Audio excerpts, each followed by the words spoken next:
Hello and welcome. In this video, we will demonstrate how to use the NumXL k-nearest neighbors of KNN function to estimate the values for observations with empty or missing values in a dataset. First, in an adjacent column, add the x values for the observations we wish to calculate y values for.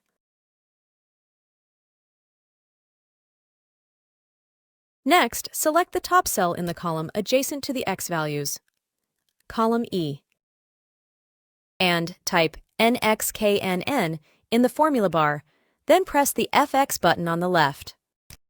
The Excel function arguments window pops up. In the function arguments dialog, each argument is displayed in a separate box, making it easier to input the values. To view the complete reference page on this function online, locate and click the Help on this function link at the left bottom of the window. Here it is. The function arguments window launches your default internet browser and loads the reference page of NxKNN. For the x argument, select the range of cells in column A. For the y argument, select the range of cells in column B. For the number of neighbors data points, k, type 6.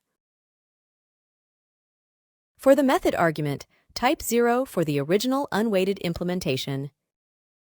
For the kernel function, which is not relevant since we selected original method, type 6 or leave empty.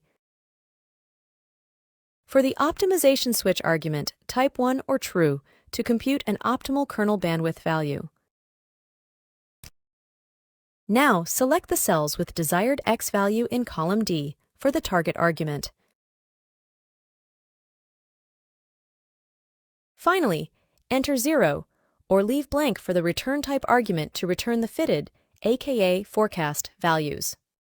To accept all input values and close the window, press on the OK button. Here you go, the full array of fitted values using the non-parametric regression function. Let's now view the fitted values against the original data points on one graph.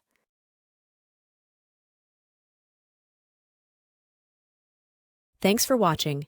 For more info, check us out online, shoot us an email, or give us a call.